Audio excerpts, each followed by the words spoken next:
अस्सलाम वालेकुम, नमस्ते, सत श्री अकाल। कैसे हैं आप सब? जनाब राशिद हुसैन हाज़िर है और क्रिकेट ड्रामा की नई एपिसोड भी हाज़िर है।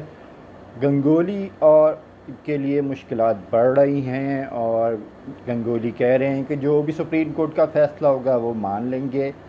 गो जस्टिस लोधा कमीशन की तरफ से बनाया गया कॉन्स्टिट्यूशन मेरे ख्याल से बीसीसीआई के लिए मुश्किलात का बायस बन रहा है। आईसीसी में भी बीसीसीआई को काफ़ी मुश्किलात का सामना करना पड़ रहा है।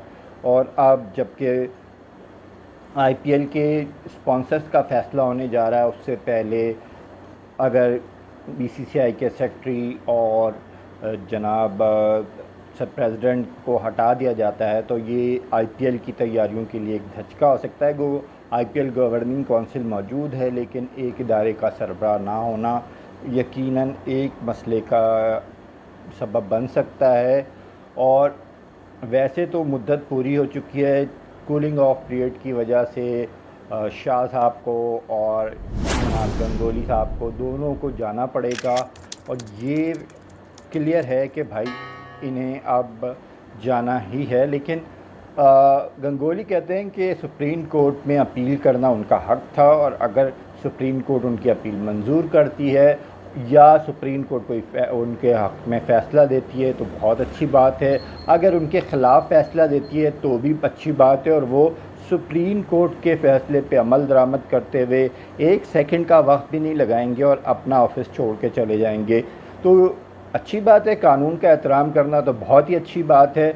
और ये जो है एक अच्छे क्रिकेटर, एक साबिक कप्तान, एक अच्छे एडमिनिस्ट्रेटर की खसूसियत भी है कि वो अपनी सुप्रीम कोर्ट का एहतराम कर रहे हैं, और इसके लिए कानून के मुताबिक चलना बहुत ज़रूरी होता है। गो लोधा कमीशन की जैसे पे कोई बात करना मेरे ख्याल से मुनासिब तो नहीं है, लेकिन कहीं ना कहीं कानून में गुंजाइश होती है। कहीं ना कहीं हर एक के बारे में एक कानून एक तरीके से नहीं चल सकता, और कॉर्पोरेट को चलाने के लिए यकीनन हमेशा कानून में अमेंडमेंट होती है। और 6th अमेंडमेंट के ज़रिए कूलिंग ऑफ पीरियड का वक्त ख़त्म करने के लिए जो अपील की गई है, उस पर जो इस्तिग़ासा के वकील हैं वो तो ये चाहते हैं कि जी जल्द से जल्द फ़ैसला हो। लेकिन ऐसा लगता है कि सुप्रीम कोर्ट को भी मालूम है कि 3 जजों का किया हुआ फ़ैसला 2 जजों का पैनल जो है मनसूख नहीं कर सकता। और यही वजह है कि फ़िलहाल जबकि जो है अदालतों को लाइव भी नहीं हो सकती और वो यकीनन ऑनलाइन होंगी और इस तरह से हो रही हैं, तो फिर इस वक्त मज़ीद वक्त मिलने का भी इम्कान है, और ऐसा लगता है कि मज़ीद 1-2 महीने और मिल जाए। अब बात कर लेते हैं पाकिस्तान क्रिकेट की। तो पाकिस्तान क्रिकेट में जनाब यूनुस खान को मुस्तकिल बैटिंग कोच बनाने की का फ़ैसला हो गया, और अब यूनुस खान सिर्फ इंग्लैंड की टूर में ही पाकिस्तान के बैट्समैनों की सलाहियतें नहीं निखारेंगे। वो पहले ही कह चुके थे कि एक सीरीज़ में उनकी वजह से कोई जादू की छड़ी नहीं होगी, लेकिन उन्होंने ये ज़िम्मेदारी एज ए चैलेंज समझ के कबूल की है। और उनके आने के बाद रिजवान की बैटिंग में मज़ीद निखार आया।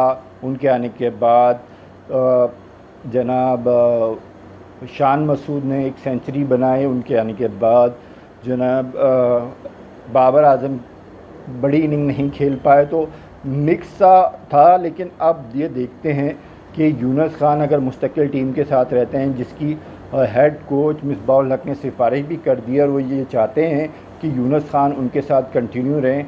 और इसी तरह मुश्ताक के बारे में भी यही है कि मुश्ताक भी कंटिन्यू रहेंगे as a spin bowling coach के। तो एक बड़ा स्टाफ, कोचिंग स्टाफ है। और फिर मोहम्मद यूसुफ, शुएब अख्तर और अब्दुल रज़ाक भी हाई परफॉर्मेंस जो सेंटर हैं उसमें आ गए। तो ऐसा लगता है कि पीसीबी तमाम साबिक क्रिकेटर्स को किसी न किसी ज़रिए से अपने जो है दायरे इख्तियार में लाना चाह रहा है। और अच्छी बात है कि साबिक क्रिकेटर्स की खिदमात का फ़ायदा उठाया जाए और उनसे जो है काम लिया जाए। उनके ज़रिए जो आपके पास टैलेंट आता है, रॉ टैलेंट आता है, उसको इम्प्रूव किया जाए, उनको स्किल दी जाए और उन्हें क्रिकेट समझाई जाए। लेकिन इसके साथ साथ पीसीबी ने पहले कोशिश की थी नजम सिटी के ज़माने में कि साबिक क्रिकेटर जो हैं कोचिंग के कोर्स करें, लेकिन साबिक क्रिकेटर इसके लिए तैयार नहीं हुए थे और कुछ तो बहुत ज़्यादा नाराज़ भी हो गए थे। लेकिन अगर वो कोचिंग का भी सिस्टम समझ लेते हैं जिसमें साइकोलॉजी समझाई जाती है, जिसमें दीगर अमूर समझाए जाते हैं, तो अच्छा होता। लेकिन फ़िलहाल ऐसा नहीं लगता कि पाकिस्तानी क्रिकेटर ऐसे किसी मूड में हैं कि वो जो है तब्दील हों और वो मुस्तकिल तौर पे जनाब इसका फ़ैसला कर सकते हैं। अब आईपीएल की भी बात कर लें तो आईपीएल में टाटा और पतंजलि में सख्त मुकाबला है मेन स्पॉन्सरशिप का, और कुछ ही घंटों में और जल्द फैसला होने वाला है कि आईपीएल की डील कौन करेगा। और 350 की इतलात आ रही है कि 350 करोड़ रुपए तक बात चली गई है, और उम्मीद ये की जा रही है कि 350 करोड़ में ये डील होगी तो 50 करोड़ का किसी हद तक नुकसान हो रहा है। और ऐसा नहीं कि 50 करोड़ का नुकसान हो रहा है, क्योंकि मुस्तकिल ये पैसे अदा होते रहते हैं वीवो की तरफ से। तो उम्मीद ये है कि बीसीसीआई को ज़ीरो लॉस होगा और बीसीसीआई अपना हदफ हासिल करने में कामयाब हो जाएगा। मेरे ख़्याल से आज के लिए इतना ही काफ़ी है। कल हम फिर मिलेंगे और बहुत सारी बात करेंगे। उस वक्त तक के लिए मुझे इजाज़त दीजिए। अस्सलाम वालेकुम, नमस्ते, सत श्री अकाल।